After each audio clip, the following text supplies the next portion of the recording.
berkumpul hari ini di acara diseminasi budaya positif yang nanti akan disampaikan oleh rekan kita Bapak Suhenda. Selawat dan salam tercurahkan kepada baginda Nabi besar Muhammad Sallallahu Alaihi Wasallam, sang pembawa perubahan dari zaman kebodohan ke zaman yang penuh dengan peradaban dunia. Yang terhormat Bapak Kepala Sekolah yang diwakili, yang terhormat Bapak Ibu Guru, yang alhamdulillah hari ini saya ucapkan terima kasih karena bisa menyempatkan waktu untuk acara hari ini. Baik Bapak Ibu, saya di sini selaku MC akan memandu acara ini. Yang akan saya sampaikan, acara yang pertama itu adalah pembukaan, kemudian yang kedua sambutan dari kepala sekolah yang insya Allah akan diwakili oleh Bapak Subur karena memang beliau berhalangan hadir. Kemudian yang ketiga inti dari kegiatan hari ini adalah nanti penyampaian materi tentang diseminasi budaya positif oleh narasumber kita Bapak Suhendang SPD, calon guru penggerak angkatan 10. Untuk mempersingkat waktu, marilah kita membaca Bismillah bersama-sama untuk membuka kegiatan acara hari ini. Bismillahirrahmanirrahim. Baik, acara yang kedua adalah sambutan dari Kepala Sekolah SDN KRS 304 yang akan disampaikan oleh Bapak Subur Sodikin. Bismillahirrahmanirrahim. Assalamualaikum warahmatullahi wabarakatuh. Waalaikumsalam warahmatullahi wabarakatuh. Alhamdulillahirrahmanirrahim. Amma ba'du. Yang saya hormati Bapak dan Ibu Dewan Guru SDN KRS 304 beserta penjaga sekolah. Puji serta syukur marilah kita panjatkan kehadirat Allah Subhanahu wa taala, yang mana dalam kesempatan di pagi hari yang cerah ini kita masih diberi kesempatan untuk dapat mengikuti kegiatan diseminasi budaya positif, yang mana ini adalah salah satu kegiatan yang salah satu pendidikan untuk yang calon berpenggerak. Di sini pada hari ini Bapak Sohenda menyampaikan. Puji serta syukur salam terlimpahkan kepada para kalam Nabi Muhammad Sallallahu Alaihi Wasallam. Bapak dan Ibu Guru, saya di sini selaku yang mewakili kepala sekolah yang pada hari ini berhalangan hadir karena ada acara kedinasan, yaitu Dinas Pendidikan. Saya hanya ingin menyampaikan apresiasi atau selalu mensupport kegiatan-kegiatan Bapak dan Ibu Guru terutama tentang kemajuan pendidikan kita. Saya juga mengapresiasi di sini ada calon berpenggerak yang akan menyampaikan tentang diseminasi budaya positif. Mungkin itu aja yang bisa saya sampaikan. Mudah-mudahan acara yang berjalan lancar, tidak ada halangan apapun. Assalamualaikum warahmatullahi wabarakatuh. Waalaikumsalam warahmatullahi wabarakatuh.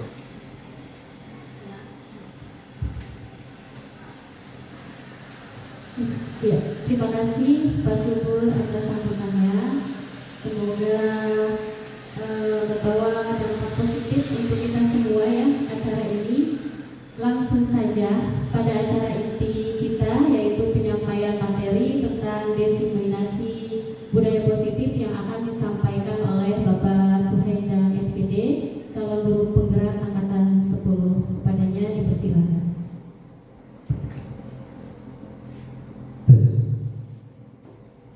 Izin Bapak Ibu. Assalamualaikum warahmatullahi wabarakatuh. Alhamdulillah nahmadu wa nasta'inu wa nastaghfiruh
SPDMM yang pada kesempatan yang berbahagia ini beliau tadi izin kepada kita semuanya tidak bisa menghadiri acara diseminasi budaya positif dikarenakan ada acara kedinasan ke Dinas Pendidikan yang tidak bisa diwakilkan.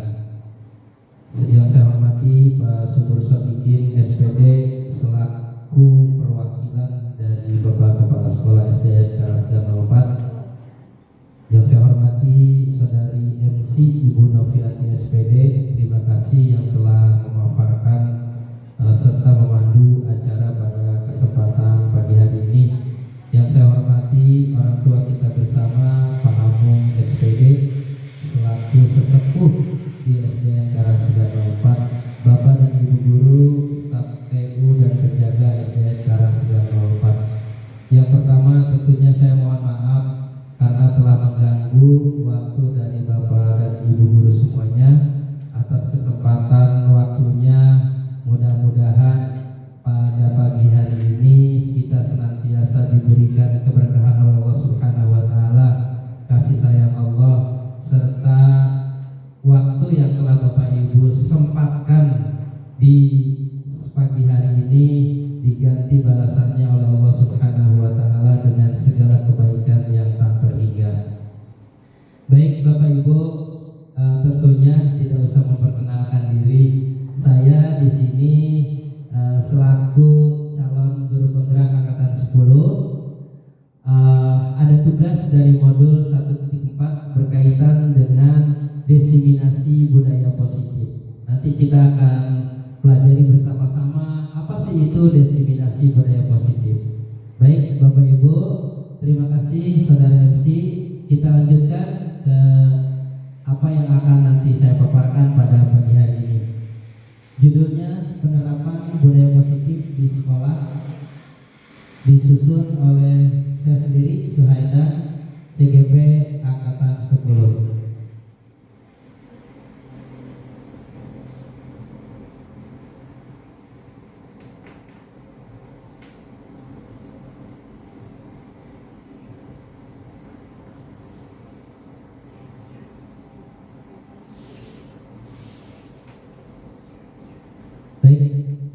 Bapak Ibu, kita lanjut. Penerapan budaya positif di sekolah.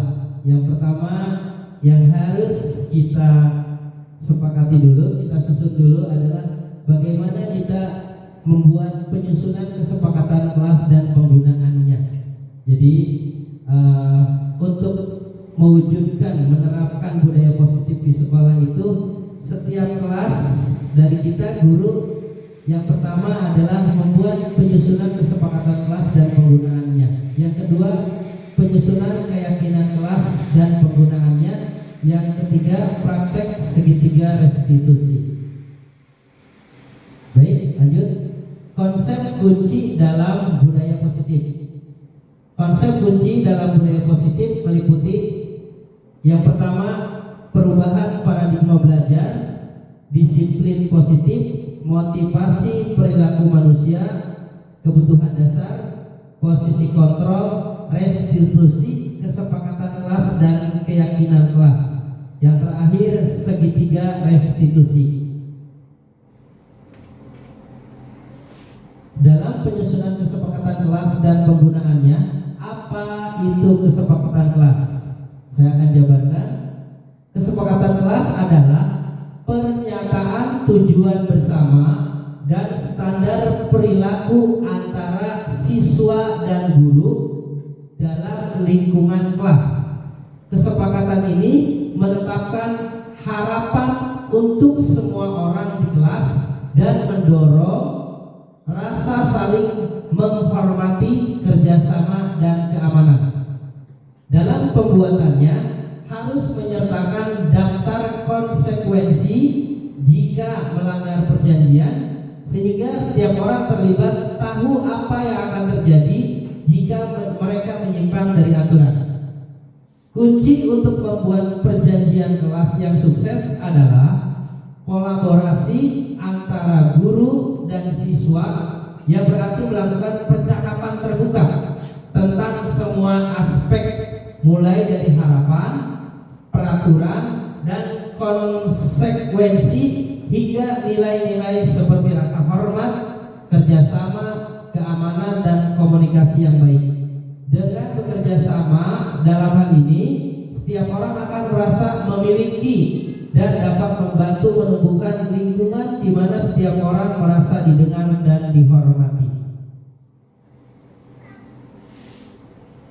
Penyusunan kesepakatan kelas dan penggunaannya, manfaatnya memiliki perjanjian kelas.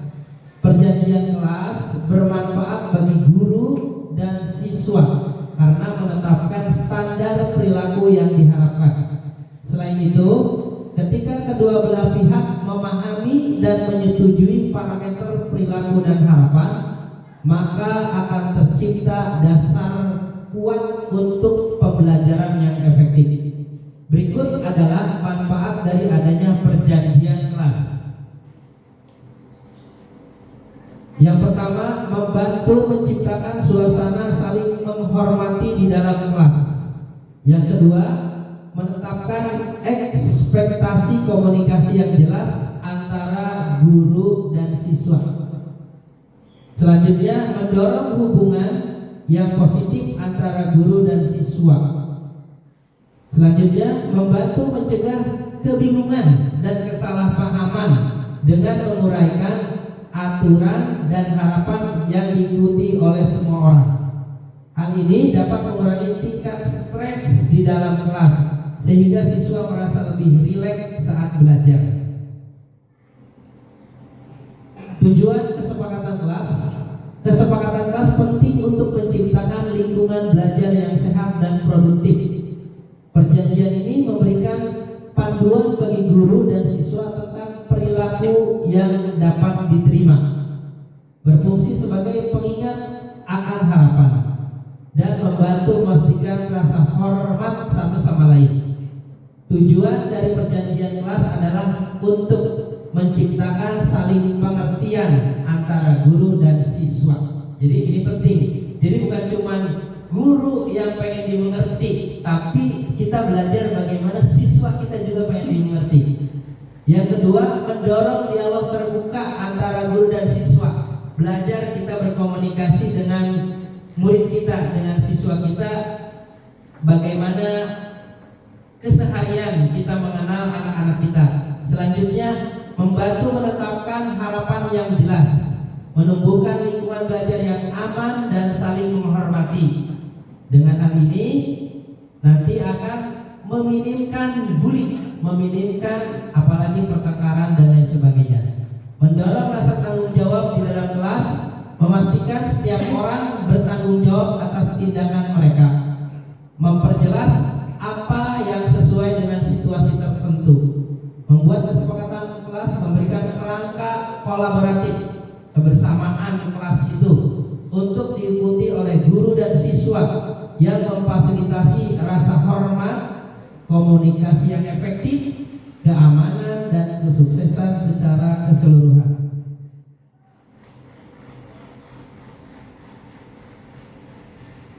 Merumuskan keyakinan kelas adalah suatu langkah penting untuk dapat menciptakan lingkungan belajar yang kondusif dan memotivasi.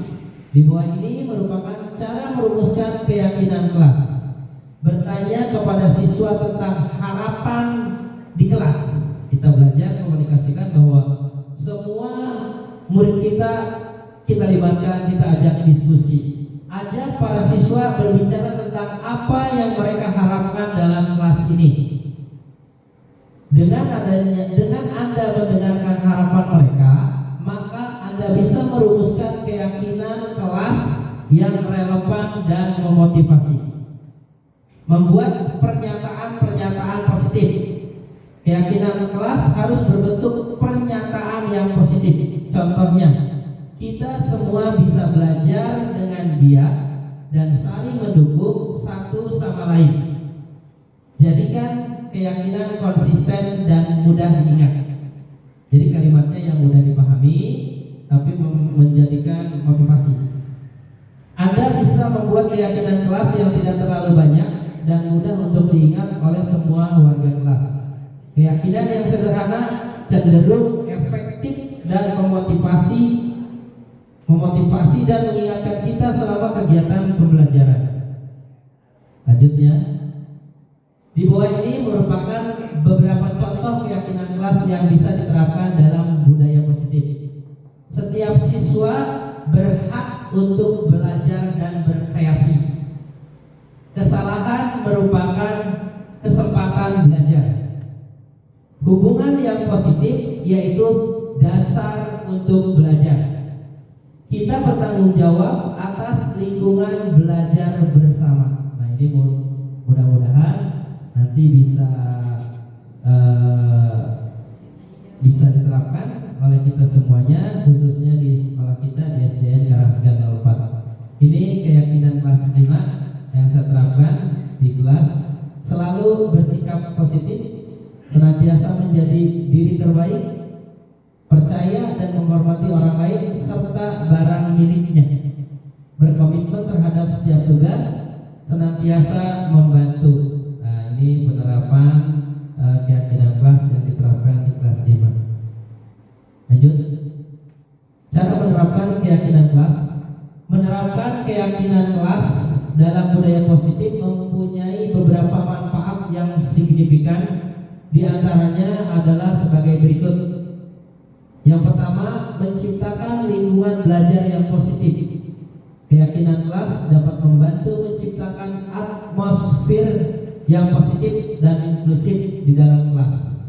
Siswa merasa didukung dan termotivasi untuk belajar. Yang kedua, meningkatkan motivasi belajar. Keyakinan yang kuat untuk memotivasi siswa untuk berpartisipasi aktif dalam kegiatan pembelajaran. Mereka merasa yakin bahwa usaha yang mereka lakukan akan membuahkan hasil. Yang ketiga, mengurangi ketakutan dan kecemasan. Keyakinan kelas dapat mengurangi ketakutan dan kegagalan dalam penilaian negatif. Siswa akan merasa lebih nyaman dalam berbicara dan berinteraksi. Yang keempat, memperkuat hubungan sosial. Keyakinan yang positif dapat memperkuat hubungan antara siswa dan guru serta antar siswa itu sendiri. Mereka akan merasa sebagai bagian dari komunitas belajar yang saling mendukung satu sama lain. Yang kelima, meningkatkan kemandirian. Keyakinan kelas mengajarkan siswa untuk mengambil tanggung jawab atas pembelajaran mereka sendiri. Mereka merasa mempunyai peran aktif dalam kegiatan belajar. Selanjutnya ada istilah perubahan paradigma. Perubahan paradigma dalam membangun budaya positif sekolah.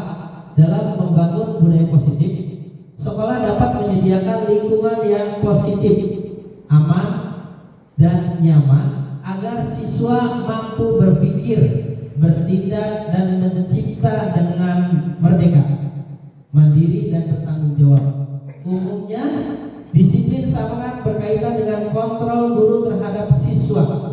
Menurut Dr. William Glasser, dalam kontrol teori terdapat beberapa miskonsepsi tentang kontrol, yaitu yang pertama, ilusi bahwa guru mengontrol siswa.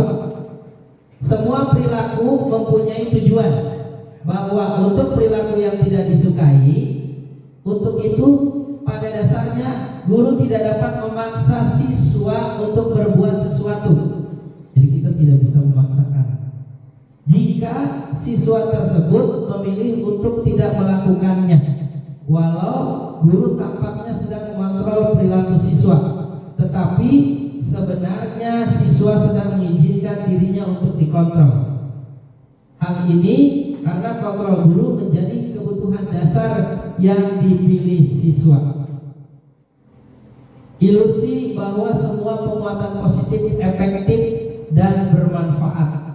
Penguatan positif merupakan bentuk-bentuk kontrol untuk mempengaruhi siswa agar mengurangi suatu perilaku tertentu. Usaha untuk mengontrol siswa tersebut dalam jangka waktu tertentu, kemungkinan siswa tersebut akan menyadari dan mencoba untuk menolak bujukan guru, atau mungkin akan menjadi tergantung pada pendapat guru untuk berusaha. Ilusi bahwa kritik dan membuat orang merasa bersalah dapat menguatkan karakter. Menggunakan kritik dan rasa bersalah untuk mengontrol siswa membuat siswa menuju identitas yang gagal, karena secara tidak langsung mengajarkan mereka untuk merasa buruk tentang dirinya. Ilusi bahwa orang dewasa memiliki hak untuk memaksa. Perilaku yang memaksa tidak akan efektif untuk jangka waktu yang panjang dan bahkan dapat membentuk suatu permusuhan. Menurut Stephen R. Covey tahun 1991, jika ingin membuat kemajuan perlahan, ubahlah sikap atau perilaku Anda. Tetapi jika ingin memperbaiki cara-cara utama kita, maka kita perlu mengubah kerangka acuan kita. Ubahlah cara Anda melihat dunia, ubahlah cara berpikir tentang manusia, ubahlah paradigma Anda, skema pemahaman dan penjelasan aspek-aspek tertentu tentang kenyataan.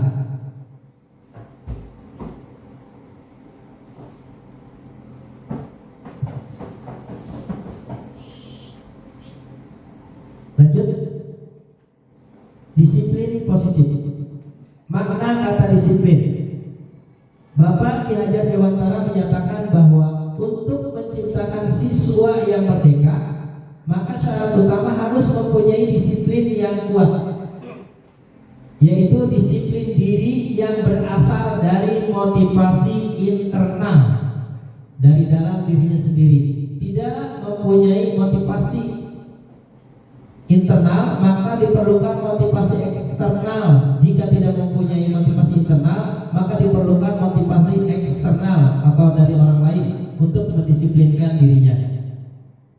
Selanjutnya, Diana Gossos menyatakan bahwa kata disiplin berasal dari bahasa Latin disciplina yang berarti belajar. Kata disiplin juga berasal dari akar kata yang sama, yaitu disciple atau murid atau pengikut. Diana juga menyatakan bahwa disiplin juga berkonotasi dengan disiplin diri siswa. Disiplin diri dapat membuat seseorang menggali semua potensi dirinya untuk mencapai suatu tujuan yang dihargai dan bermakna. Jadi pada dasarnya kita selama ini disiplin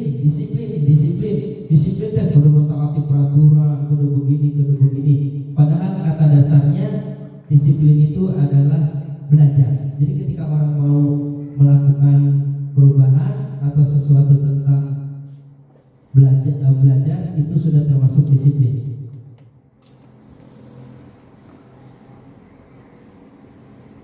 Baik, Bapak Ibu, kita lanjut.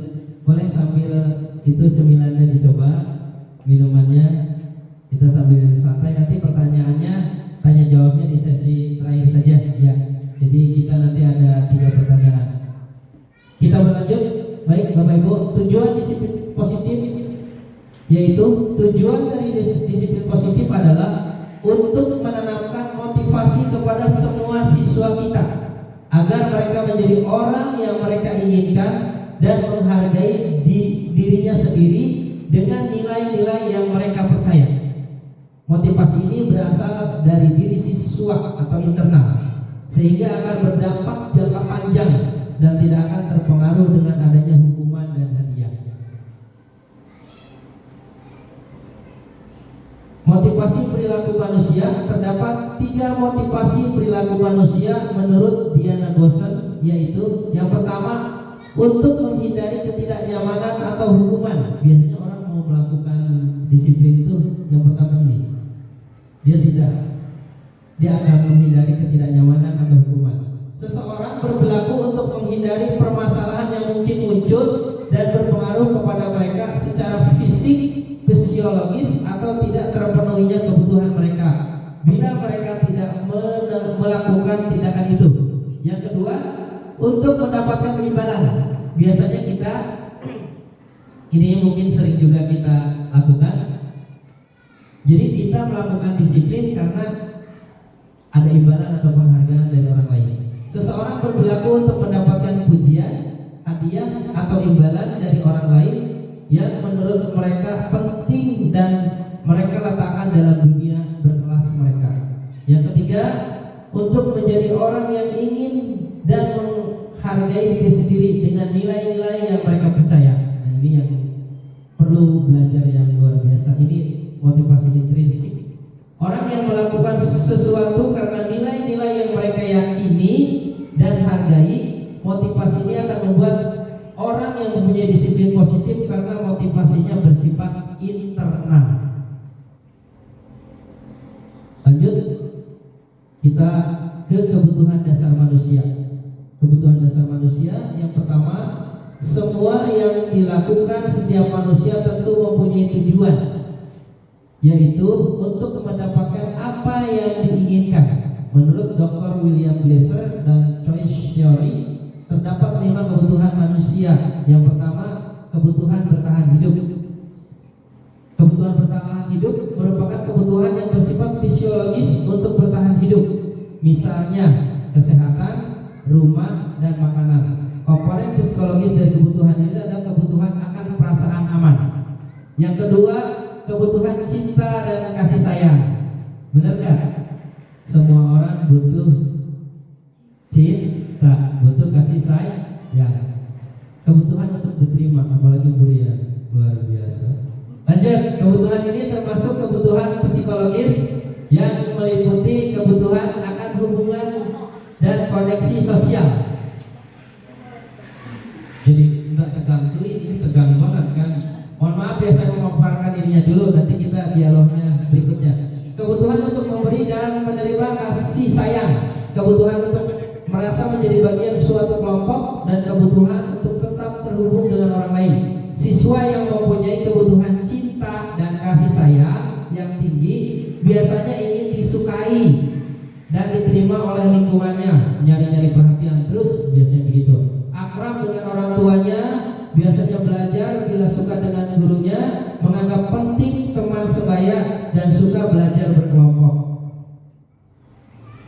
Lanjut, yang ketiga, kebutuhan penguasaan, kebutuhan pengakuan atau kemampuan.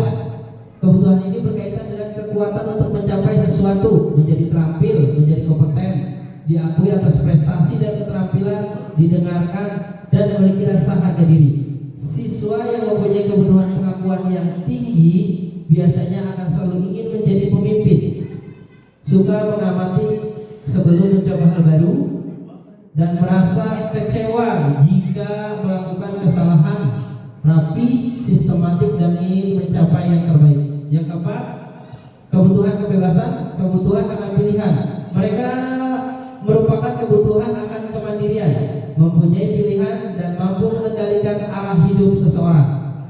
Siswa yang mempunyai kebutuhan kebebasan yang tinggi menginginkan pilihan, perlu banyak bergerak, suka coba-coba, tidak terlalu terpengaruh oleh orang lain, suka hal yang baru dan menarik. Yang kelima, kebutuhan kesenangan, kebutuhan untuk merasa senang. Mereka merupakan kebutuhan untuk mencari kesenangan, bermain dan tertawa.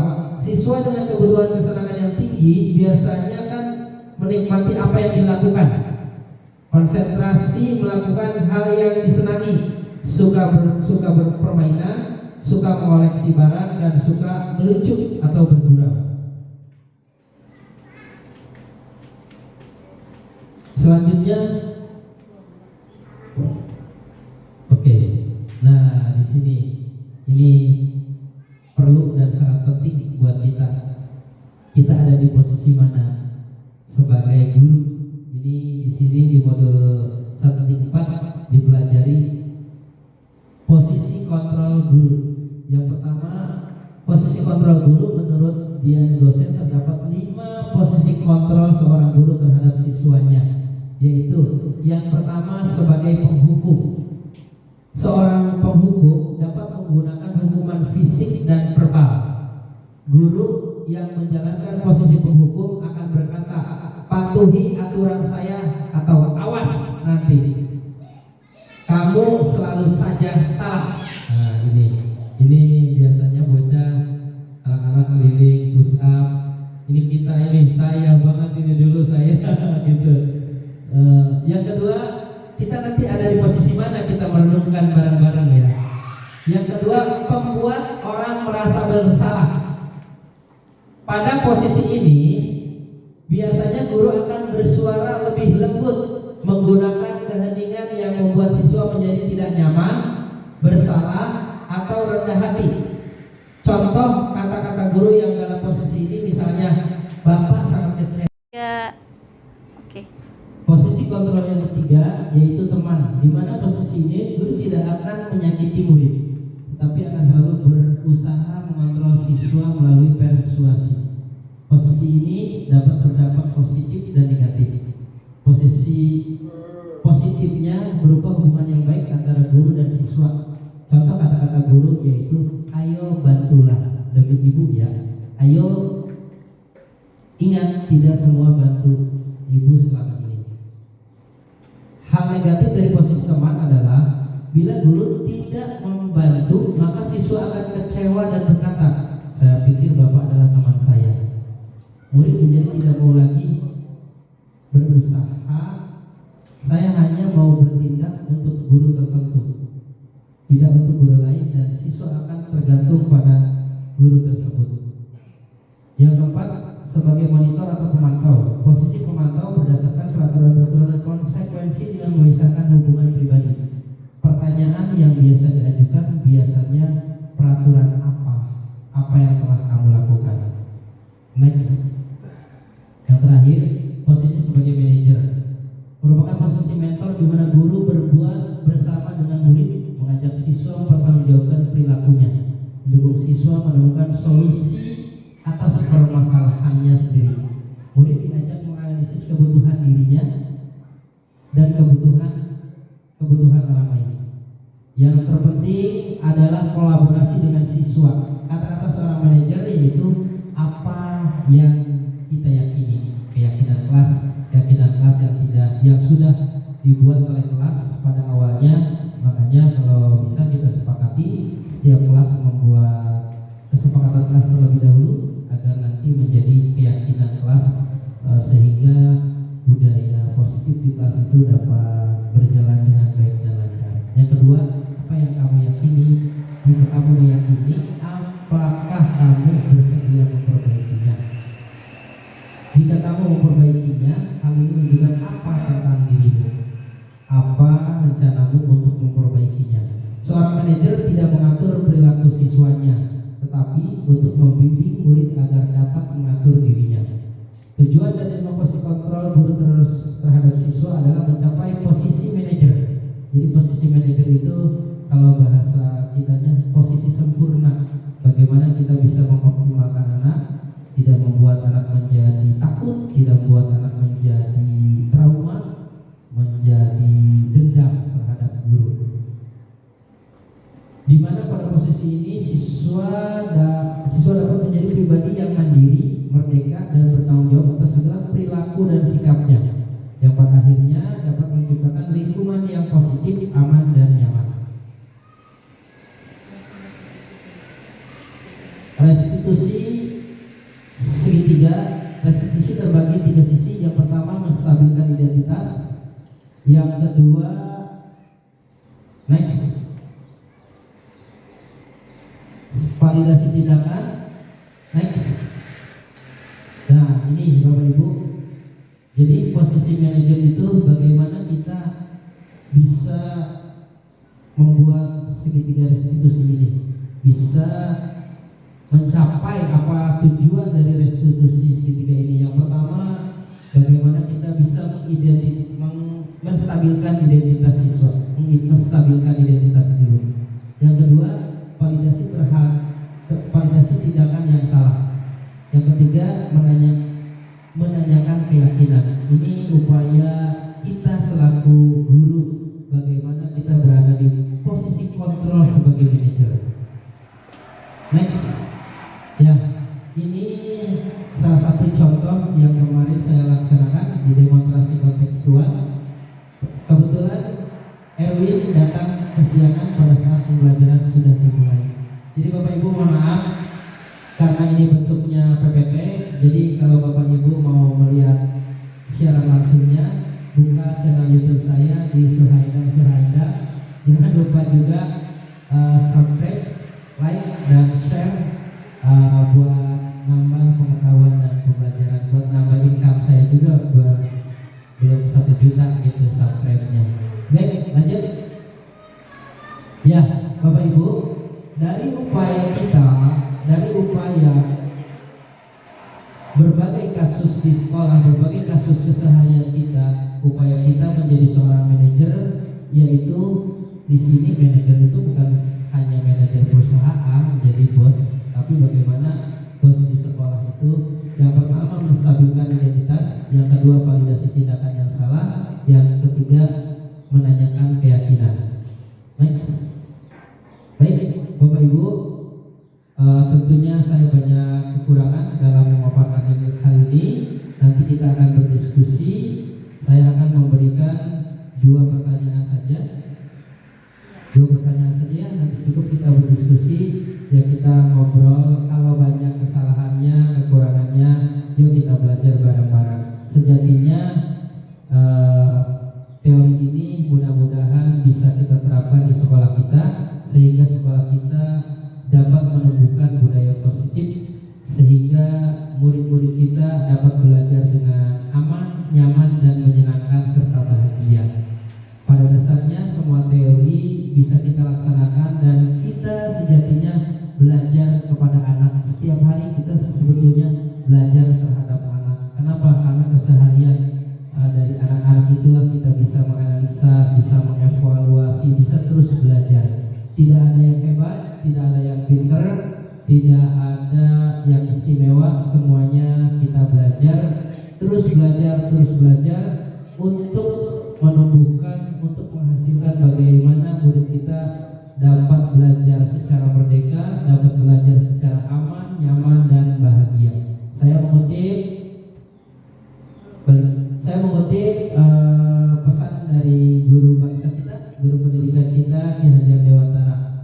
Dengan adanya budi pekerti, tiap-tiap manusia berdiri sebagai manusia merdeka atau berpribadi yang dapat memerintah atau menguasai diri sendiri.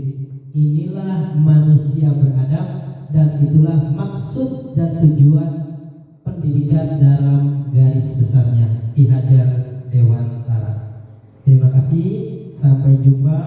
Saya mohon maaf atas pemaparan yang mungkin kurang bisa dipahami, kurang berkenan, dan terutama mengganggu aktivitas dari Bapak Ibu semuanya. Dari saya, terima kasih. Assalamualaikum warahmatullahi wabarakatuh. Tepuk tangannya keras Bapak Ibu. Ya, saya nyaah banget tuh tangannya, saya banget. Terima kasih Pak Endang, pemaparan yang sangat luar biasa ya Bapak Ibu ya, menambah ilmu untuk kita semua, semoga juga bermanfaat. Baik, kita akan masuk ke sesi selanjutnya, tapi sebelumnya gimana? Kita mau ada ice breaking dulu nggak? Ada ya, betul. Kalau gitu, saya ada satu ice breaking yang sangat sederhana sekali ya. Nanti kita nyanyi nyanyian yang biasa dinyanyikan di kelas 1, penjumlahan. Silakan Bapak Ibu berdiri dulu. Mangga. Siap. Ya, jadi ini adalah intinya untuk peregangan otak dari tangan. Usah lah ya. Oke. Kali itu mau ada ini yang mesti. Dari boleh sih. Ya. Dari tangan, kaki, sama pinggang. Karena lumayan ya, hampir 1 jam kita kegiatan hari ini. Biar, nah gitu, kayak Bapak, biar nggak kaku. Jadi lagunya itu judulnya 1 ditambah 1 gitu ya? Atau berhitung sih itu judulnya apa? 1 ya. Semua udah bisa ya? Yang 1 ditambah 1 Tangan kiri.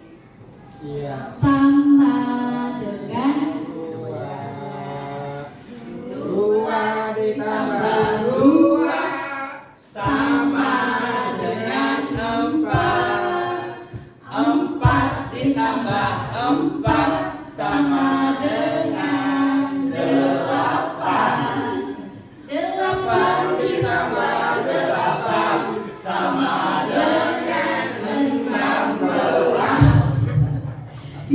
Bapak Ibu ya. Kalau bisa kita mulai nih.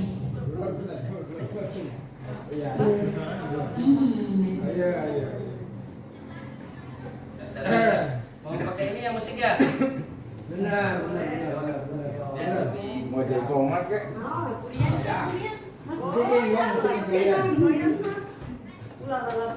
Dia ada iramanya bagus. Aduh. Dia bertengah sini sekalian. Waduh, bisa besar.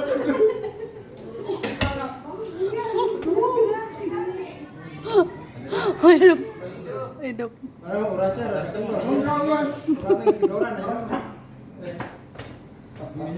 Barang-barang bisnya. Ayo.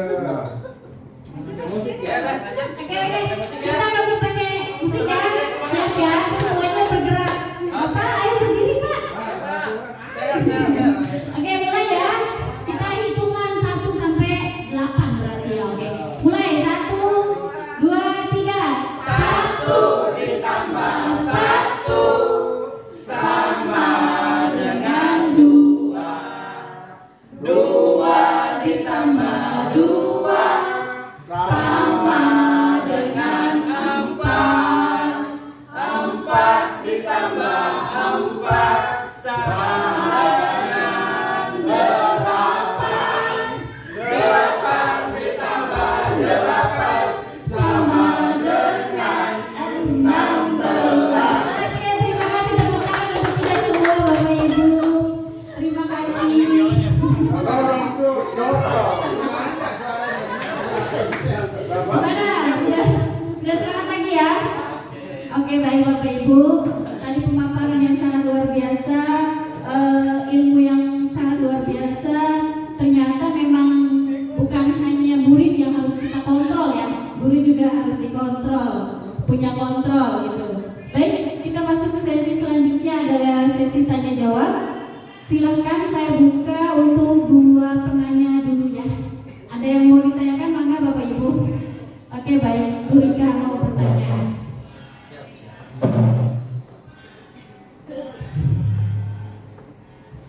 Assalamualaikum warahmatullahi wabarakatuh. Waalaikumsalam.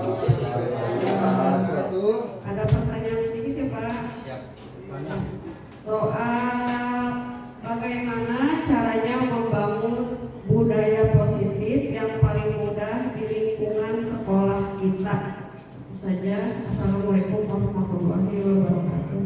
Waalaikumsalam warahmatullahi wabarakatuh. Baik, terima kasih Bu Rika pertanyaannya. Saya tampung dulu. Sekarang satu orang lagi untuk bertanya, mangga. Oh iya, Bu Rosana. Silakan.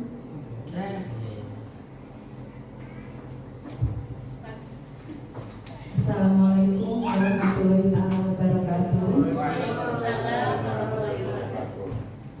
Saya ingin tanyakan Bapak, dengan Bapak membuat keyakinan kelas, apakah sudah tercapai dari tujuan yang Bapak inginkan atau sudah belum tujuan yang Bapak capai?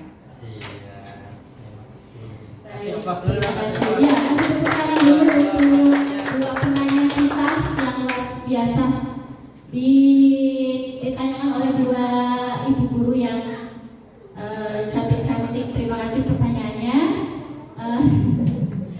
Kita langsung saya langsung berikan lagi ke Pak Soena untuk menjawab pertanyaan dari ibu cantik barusan ya. Silakan Pak Eda untuk menjawab pertanyaan. Baik, terima kasih Bu Rafiati Feria selaku MC. Beliau juga teman satu angkatan saya di CGP 10. Baik, terima kasih yang luar biasa dari 2 penanya, Bu Rika yang cantik yang hebat, Bu Rosana yang cantik yang hebat. Saya mau mencoba memaparkan jawaban dari pertanyaan Ibu Rika dulu ya, yang pertama ya. Saya mencoba, kita belajar bareng-bareng, kita nanti bisa saling berkolaborasi ketika ada masukan dari yang lainnya, yang kita saling memberikan masukan. Baik, pertanyaan yang pertama dari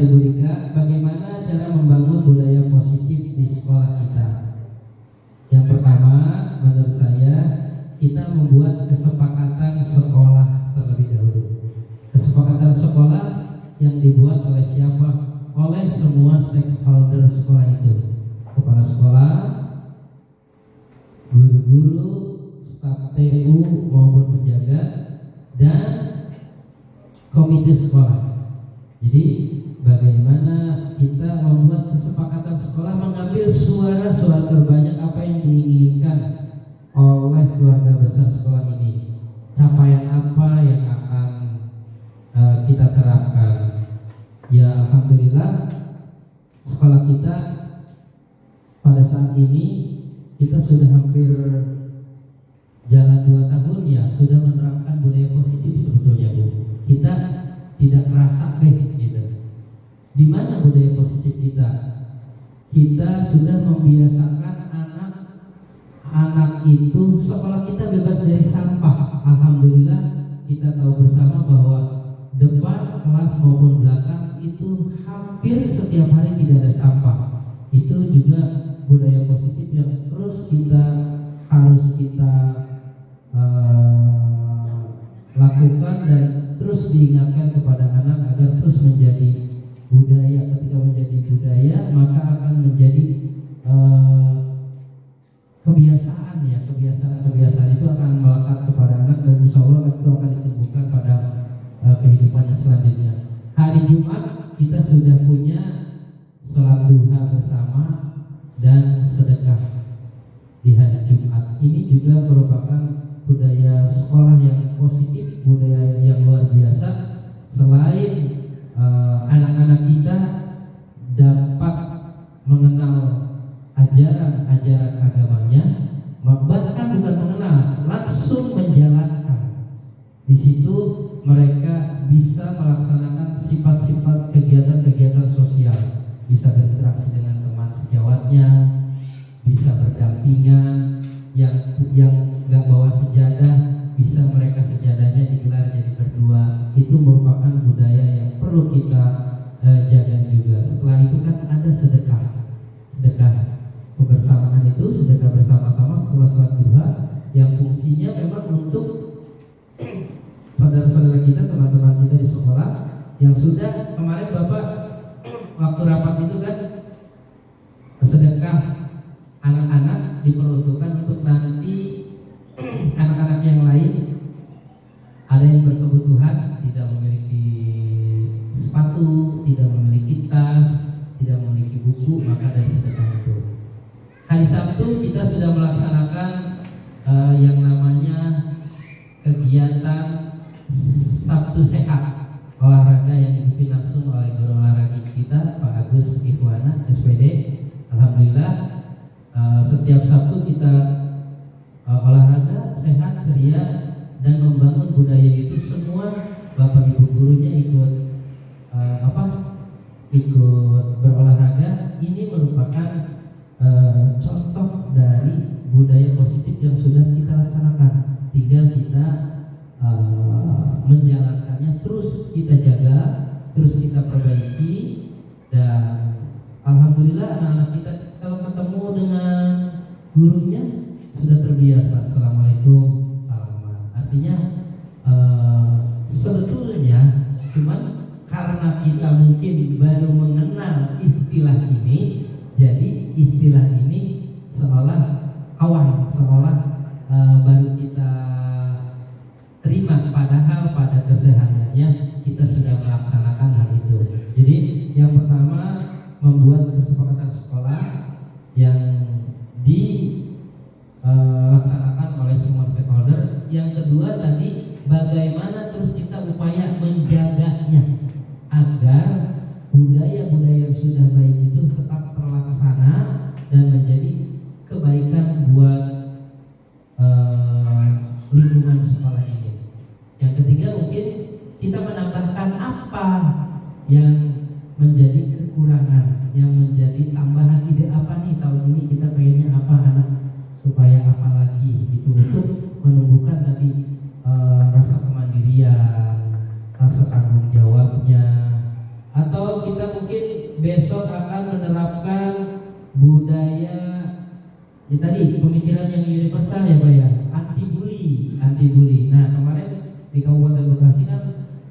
PJ Bupati sudah mendeklarasikan, kebetulan waktu itu diwakili sama saya sama Pak Subur ya Pak ya, yaitu bagaimana sekolah yang anti bully. Mungkin ini perlu kita terapkan.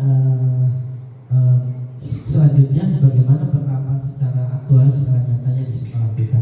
Itu mungkin Bu Rika kira-kira bisa dipahami ya. Nah, nanti kita kurang lebihnya kita belajar lagi. Selanjutnya pertanyaan yang kedua dari Bu Rosana, pertanyaan yang hebat dan bagus. Saya akan mencoba menjawabnya. Intinya begini ya, apakah sudah tercapai kesepakatan yang telah saya buat di kelas? Kalau kesepakatan yang sudah tercapai 100% mungkin belum. Tapi saya terus berupaya bagaimana kesepakatan kelas saya yang saya buat di kelas 5 itu bisa mencapai 100%. Dan terus selain kesepakatan kelas, saya membuat keyakinan kelas. Kalau dibilang sempurna ya belum Bu, jujur lah. Kalau bilang sempurna saya belum. Kalau saya mau bilang sempurna nanti saya terlalu hebat. Jadi intinya saya terus berupaya bagaimana murid-murid saya di kelas 5 dapat belajar secara merdeka, dengan tentunya mengikuti secara arahan bagaimana dia berada di bawah naungan profil pelajar Pancasila sesuai dengan visi misi yang saya buat pada modul 1.3, yaitu tentang bagaimana saya mewujudkan pembelajaran yang murid yang merdeka yang sesuai dengan profil pelajar Pancasila. Itu mungkin Bu, kalau sempurna belum, tapi saya terus berupaya bersama anak-anak untuk mewujudkan keyakinan kelas yang sudah disepakati agar hasilnya lebih baik lagi. Mungkin itu saja. Kira-kira gimana Bu Rosana? Bisa di ini atau ada tambahan lain? Oke, terima kasih Bu Rosana. Ada tambahan lain mungkin dari Bu Novi ini selaku sahabat saya di CGP Angkatan 10 atau Pak Subur yang mewakili Bapak Kepala Sekolah, ada tambahan lagi? Lain? Iya, sedikit ya Pak ya. Oke. Ya, jadi saya menambahkan sedikit tadi tentang pemaparan kesepakatan kelas ya Bapak Ibu. Pertanyaan dari Bu Rika ya. Jadi memang betul sekali apa yang dikatakan oleh Pak Suheda. Kesepakatan kelas itu memang sangat apa ya, penting ada di kelas. Modal dasar kita untuk mewujudkan murid yang memang sesuai dengan karakternya. Kesepakatan kelas itu Bapak Ibu, kita bisa membuatnya sendiri dengan kesepakatan antara kita dengan siswa.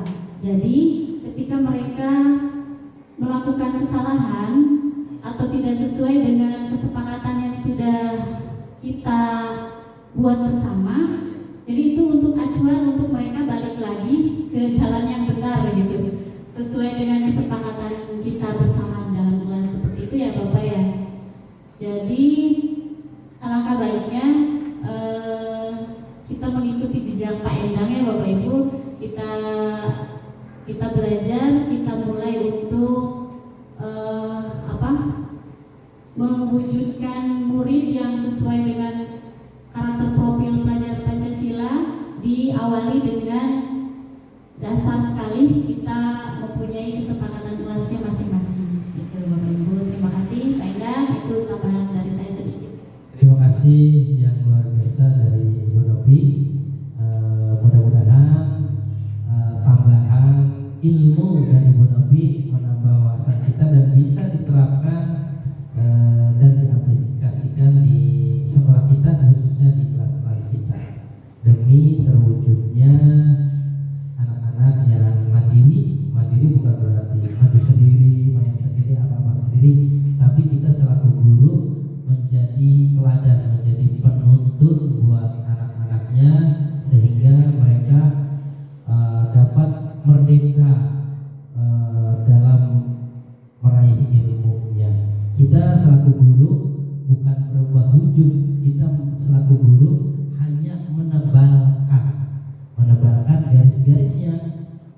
tipis. Mereka sudah memiliki takdir itu, kodrat itu. Hanya tugas kita membantu menebalkan saja.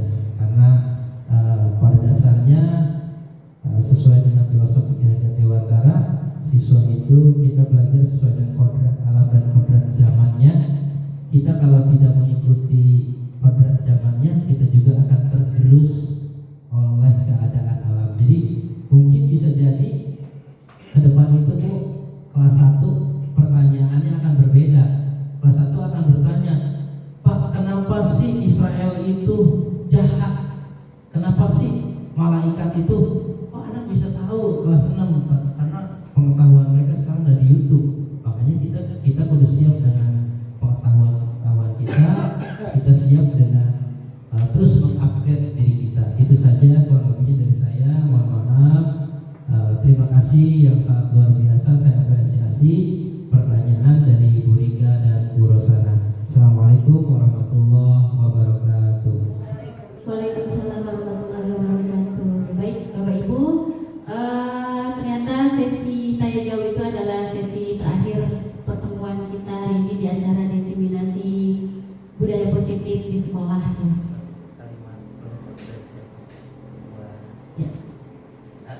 Ya mungkin dari Bapak Ibu ada yang mau menyampaikan kalimat penutup untuk pertemuan kita hari ini, silahkan. Bu Rian minta tolong untuk kalimat terakhirnya dari apa yang kita pelajari hari ini.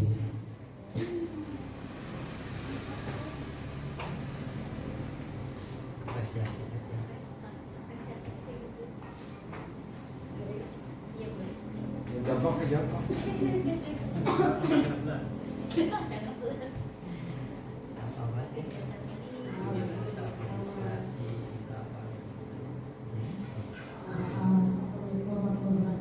Waalaikumsalam. Dengan adanya kegiatan ini, alhamdulillah kami dari rekan-rekan teman rekan sejawat PIP dari grup Pak Suhanda mendapatkan ilmu yang banyak, juga menambah pengetahuan kita tentang pengelolaan di dalam kelas, dan cara membimbing anak-anak supaya menjadi lebih baik. Itu saja yang saya dapat sampaikan. Terima kasih. Waalaikumsalam warahmatullahi wabarakatuh. Waalaikumsalam. Warahmatullahi wabarakatuh. Terima kasih Bu Rian. Kasih tepuk tangan dulu untuk Bu Rian. Ya, oke. Baik Bapak Ibu sekalian, kesimpulan yang bisa kita ambil dari materi yang disampaikan oleh Pak Endang, ternyata budaya positif itu sangat penting sekali ada di lingkungan sekolah kita.